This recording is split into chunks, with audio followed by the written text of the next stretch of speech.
Hey guys, Prowl 1701 here. Today we're going to be reviewing part 1 of Inferno, the special edition, which was recently sent to me as a birthday present from one of my top tier patrons, Colin Coney. I really appreciate it, Colin. You've been a huge supporter of the channel and it really means a lot. And I definitely want to say thank you for that, so thank you. He knows, as many of you who watch know, Inferno is one of my favorite Doctor Who stories. It's my favorite Pertwee story. It's easily in my top 10 favorite Doctor Who stories. And is one of these stories I have earliest memory of watching when I was little. But I've only seen, of course, the original version. I had the original release on DVD. So Inferno being one of the stories where sadly all 7 episodes, were originally wiped by the BBC. So none of its masters survive. And it's had to be recolorized and reverse standards converted and all of that. So it's always looked a little rough. The original DVD release looked a little rough in places, which, since I'd always seen it that way all my life, to my mind, that's just how Inferno looked. It had that kind of rougher look, especially the location footage. Although that kind of fits with the subject matter, because Inferno is a very dark story. Season 7 is a very dark season, especially compared to Pertwee's other seasons. It's just darker in tone, really, to me. So it kind of fits in a weird way, if that makes sense. But watching episode 1 with the recolorization, a lot of things are improved. However, it is apparent to me that the skin tones look very weird. Something about them looks off. They look a little too bright, almost glowy, there's a little too much color in them in a way. It looks like it's been manually touched up and colorized. It's really hard to explain, but if you know what I'm talking about, you know what I'm talking about. It's one of those, when I sit down to watch it, I know it's not an original master. I can tell that it's one of those that exist in other formats and it's had to be touched up. You can see it not only on the skin tones, although that's the one where I most apparently noticed it, but like the sky in the background.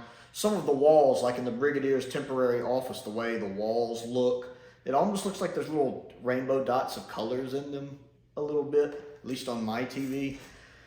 And then on some of the location work, there's some blurring, like when the Doctor's first going into his laboratory and he's talking to the guy about, my Sonic's really just a, garage door opener or whatever he says.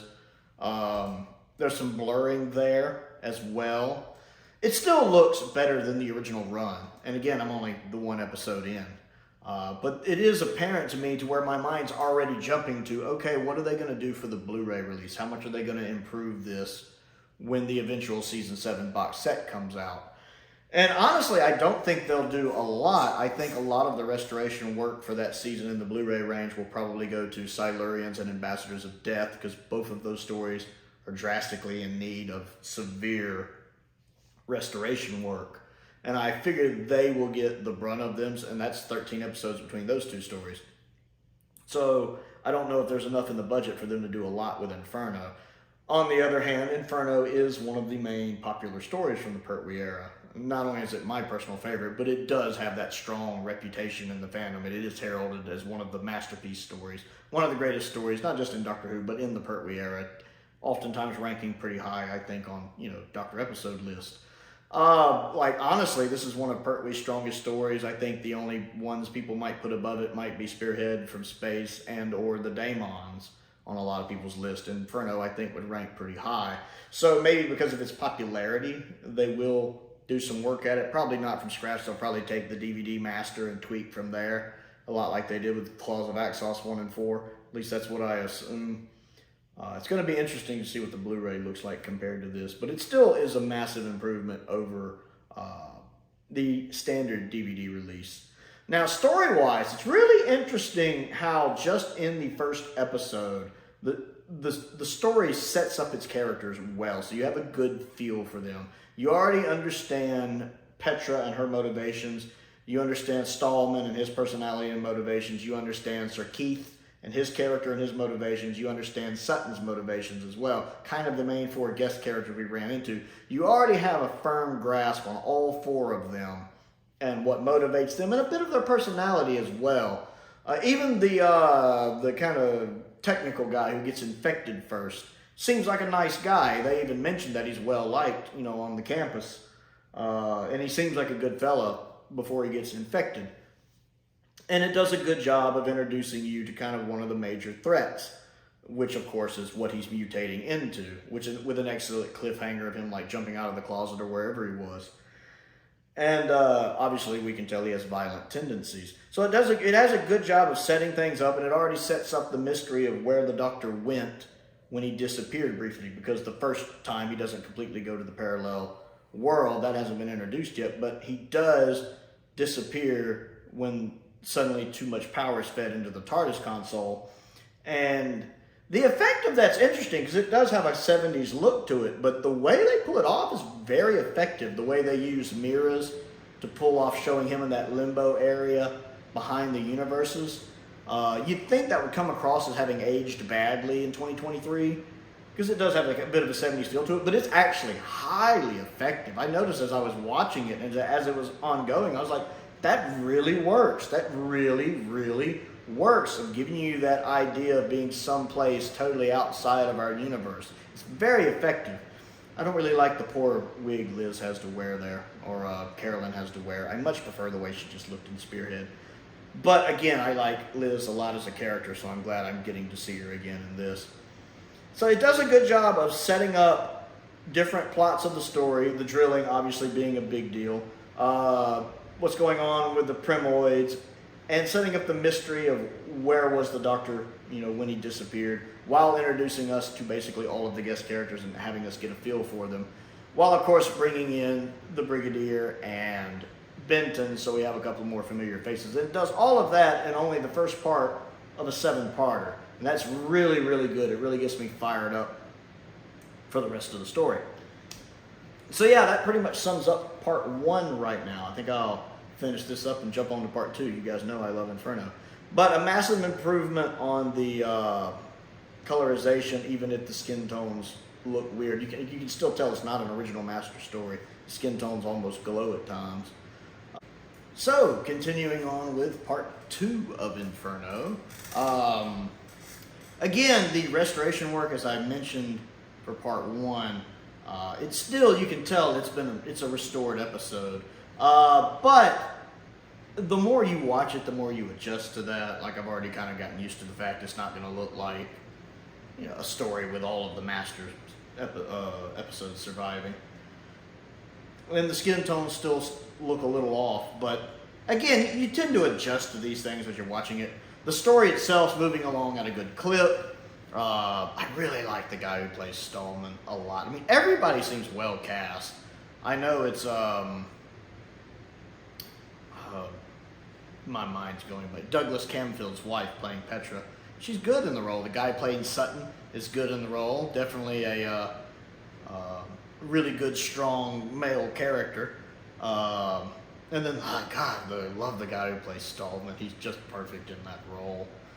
But I'm enjoying everything going on, watching,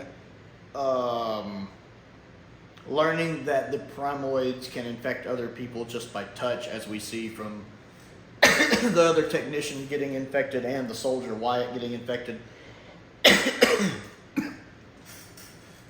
That all it takes is a touch and you can get infected. Same thing with the goo. It only takes the slightest amount, because we see Professor Stallman barely handles the glass, but it's still enough to get him already starting to show symptoms with getting the spots on his hands. And the fact it's even affecting him a little mentally, not much at this point, but the fact he's willing to disable the computer to kind of sabotage it is interesting. How it's already slightly mentally affecting him, although it's more just accenting his personality, really, just kind of enhancing it slightly. John, of course, is putting in a great performance here. John always does. But it's neat seeing everything just kind of play out, learning more about how the creatures generate heat and how they need heat to survive, or need radiation, I guess, radiation heat to survive. And then I really liked the cliffhanger a lot, with Liz and the Brigadier running into the room just in time to see the Doctor, the console, and Betsy disappear. It's a great cliffhanger. And I love the smile John gets right as he's disappearing.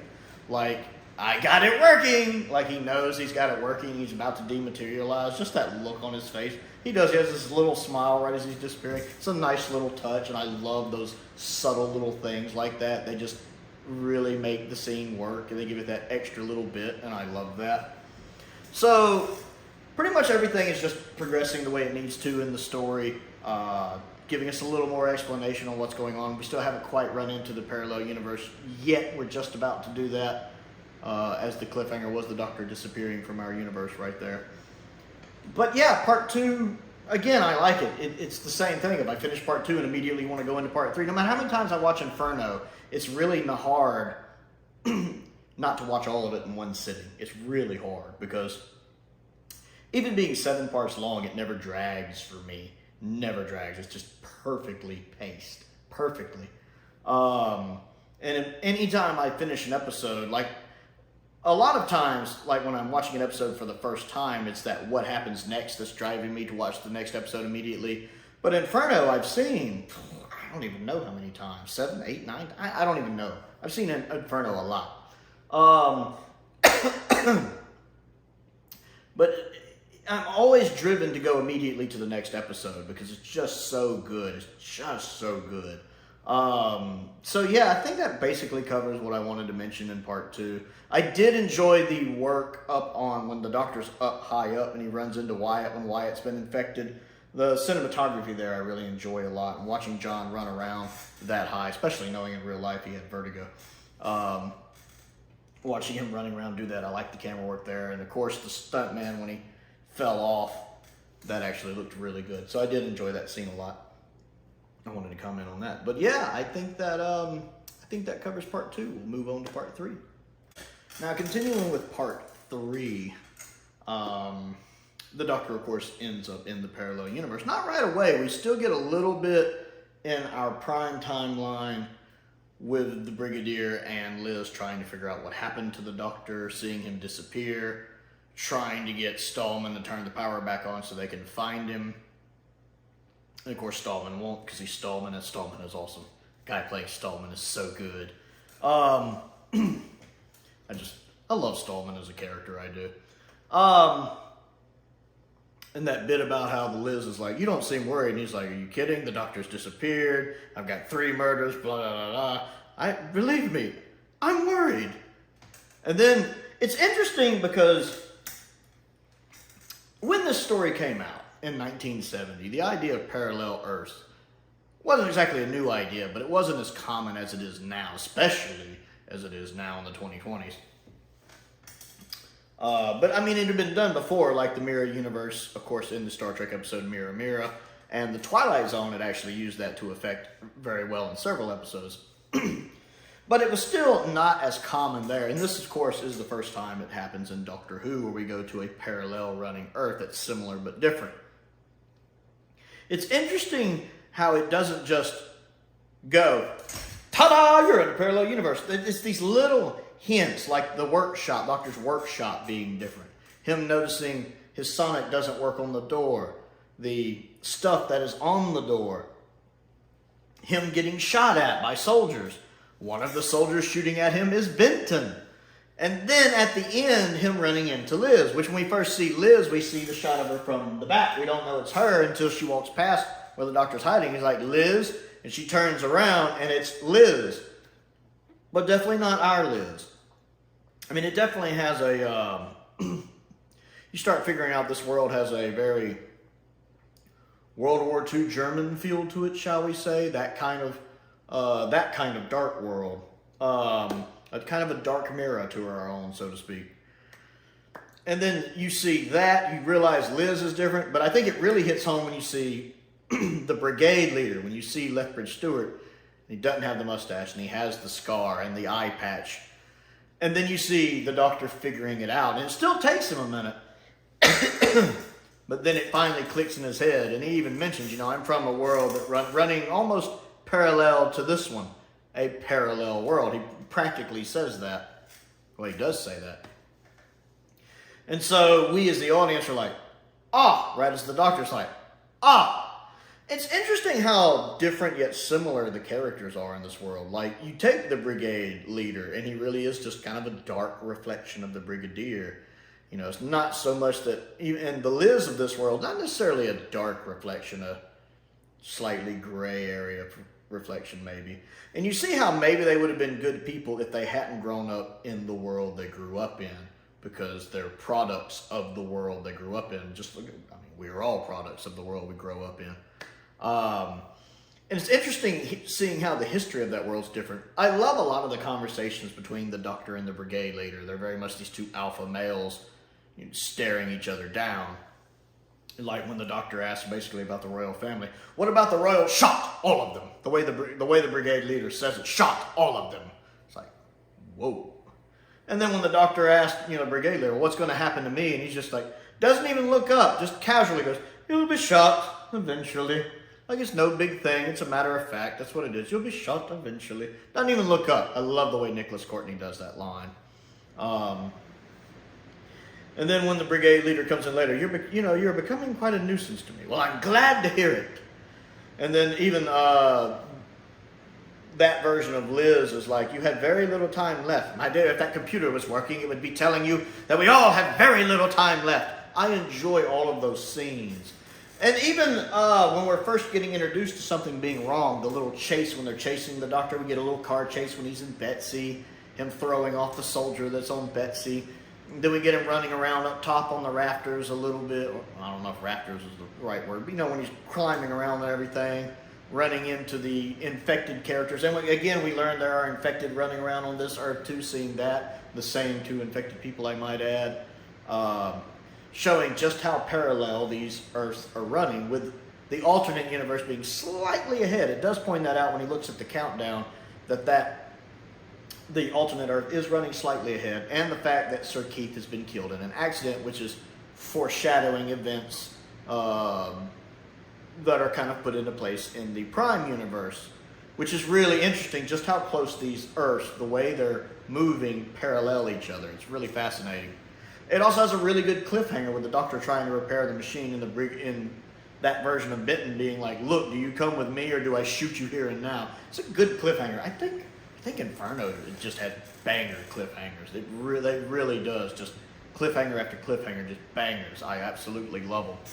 So it does a great job of introducing us to this parallel Earth, getting us familiar with how different it is, what's going on in it, and how the characters that we're used to seeing are very different reflections of them. Well, there are very different reflections of them here and how they act. And of course, seeing Stallman is still Stallman. But I love how different he looks here with the clean shaven and the sunglasses and the white outfit. I do really like that. And the actor's still playing him marvelously. So yeah, I think that's going to cover part 3. Basically. Again, the color restoration, I'm adjusting to it, but the skin tones still look off. They still don't look right. That's really my main complaint. And the sky, like when the Doctor was running away in Betsy, the sky always looks off, like a lot of the restored episodes do. Like there's little rainbow dots, like pigments in them, if that makes sense. Mind of Evil has the same problem. But yeah, I think that covers part 3. We'll move on to part 4. The things to do, don't forget to click the like button and the subscribe button and the bell for notifications so you never miss out on another video. I also have a Patreon if you would like to support me on that. There's a link to that down in the description below as well. I want to give a shout out to some of my top tier patrons, Stephen Crane, Finn Perkins, and Colin Coney, who again is the one who sent me this. Appreciate that, Colin. I really appreciate their support, as I do the support of all of my patrons. It really does help, and I very much appreciate it. I also have a P.O. box if there's anything you would like to send me to look at and review. That's down there as well. As is a link to my Amazon wish list. Most importantly, thank you for watching.